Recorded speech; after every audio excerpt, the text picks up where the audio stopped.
Jadi ada komen di salah satu konten gue, di konten gue yang bahas soal takut dibilang so pintar, gimana cara nulis konten yang efektif. Ada komen dari Aisalmon. Bang, aku udah 6 bulan aktif learning in public sama kayak yang abang jelasin, tapi aku sempat stuck semenjak orang yang lebih ahli di bidangku follow akunku. Aku ngerasa nggak berhak gitu buat share karena aku siapa. Konten abang ini nyadarin aku kalau selama ini yang aku lakuin itu udah bener, jadi nggak terlalu takut lagi buat share. Makasih banyak ya bang, semoga sukses apapun yang lagi diusahakan. Thank you. Aisalmon. Nah, menarik menurut gua. Menarik dalam konteks ketika lu ngerasa bahwa oke, gue bukan expert, gue bukan yang paling jago, and then ada orang yang lebih jago dari gue, ada orang yang memang expert di bidang gue, ngefollow gue. Jadinya gue harus lebih hati-hati atau lebih takut nih untuk ngomong atau untuk bahas tentang hal yang gue bahas, topik yang gue kerjakan gitu. Nah, menurut gue ketakutannya valid. Gue pun misalnya dalam konteks gue ya, gue sebagai seorang marketer, sebagai seorang content creator, gue di follow juga sama teman-teman gue atau bahkan orang-orang yang lebih ahli daripada gue gitu. Dan itu bikin gue kayak agak berhati-hati juga, anjing gue jangan sampai salah ngomong nih. Kalau salah ngomong gue bisa dikatain wah tolol lu, jualan ludah dan segala macam gitu kan. Menurut gue ketakutannya valid, tapi at the same time gue mau kasih satu perspektif tambahan. Perspektif tambahannya adalah orang-orang yang expert itu kemungkinan besar hampir semuanya adalah orang yang suka belajar, orang yang suka refresh sama ilmu yang dia geluti gitu. Misalnya di bidang marketing, pasti dia suka banget baca apapun yang berhubungan dengan marketing. Itu yang pertama yang perlu lo sadari, yang gue yakin lo pun kayak gitu. Yang kedua adalah karena nomor satu ini, karena orang-orang expert ini suka belajar, maka sebenarnya yang orang nggak sadari, expert-expert ini juga suka nge-refresh atau diingatkan sama hal-hal yang sifatnya basic. Karena expert-expert ini atau praktisi-praktisi ini biasanya mereka udah nggak ngomongin lagi di level teori. Mereka ngomonginnya di level ya udah case study dan lain-lain dan lain. Dan expert ini tahu, praktisi itu tahu bahwa dalam praktek lapangan itu nggak ada teori yang saklek. Oke, teori bilangnya kayak gini, misalnya kayak di marketing lah katakan gitu ya. Misalnya di marketing, oke, teori bilang marketing itu harus funneling, harus dari awareness dulu, baru ke engagement, baru ke activation, baru abis itu sell dan segala macam gitu ya. Ini contoh aja.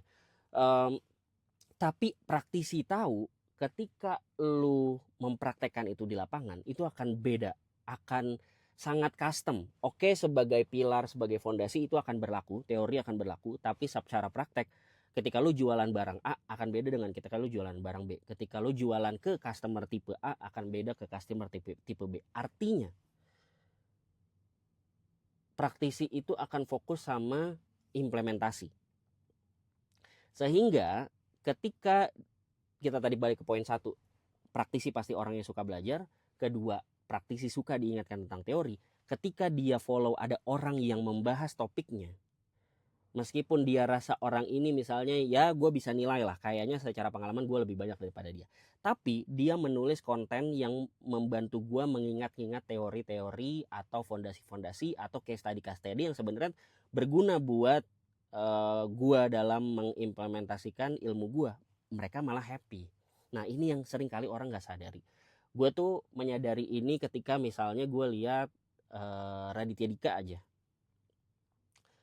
Raditya Dika stand up comedian yang udah jago banget, udah pioneer, founder, salah satu yang stand up pertama di Indonesia, ilmunya belajar langsung di Australia dan lain-lain gitu ya. Belajarnya pokoknya belajarnya dalam banget lah gitu, langsung dari ilmu sumbernya, baca buku-buku yang teori dan segala macam. Dianya pun jago dalam stand up comedy, tapi ketika ada adik-adiknya, junior-juniornya stand up comedian baru yang tampil dengan approach yang baru atau mengingatkan teori-teori dalam stand up comedy, itu dia seneng dengerin karena dia jadi diingatkan. Oh iya benar, gue jadi diingetin lagi gitu, padahal gue udah tahu sebenarnya, tapi gue diingetin, tapi gue jadi tambah tebel ilmu gue gitu, tambah tebel ilmu gue. Dan kadang mungkin gue udah terlanjur ya udah stand up comedy mah ngasal aja lah, bukan ngasal sih, ya udah gue ngalir aja lah karena kan gue udah jago dan segala macam. Tapi ketika diingatkan teorinya dia jadi happy juga gitu.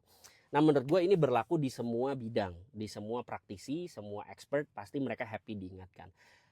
And that's why makanya buat lu yang merasa bahwa lu punya pengalaman dan pengetahuan real di bidang tertentu tapi lu ngerasa banyak yang jauh lebih expert dari lu, justru lu nggak boleh gentar, karena bisa jadi itu adalah dengan lu aktif bikin konten, dengan lu aktif nulis tentang bidang lu jadi bisa terkoneksi sama expert-expert ini, dan lu bahkan bisa jadi bekerja sama juga sama mereka. Bahkan bisa jadi lu bisa jadi mereka bisa jadi klien lu, atau bahkan lu bisa bekerja sama bikin sesuatu bareng sama mereka. So I think that's shift of mindset yang menurut gue akan sangat membantu untuk lu bisa lebih aktif lagi menulis konten tentang bidang lo. I think that's all for this video. Thank you very much. See you in the next video.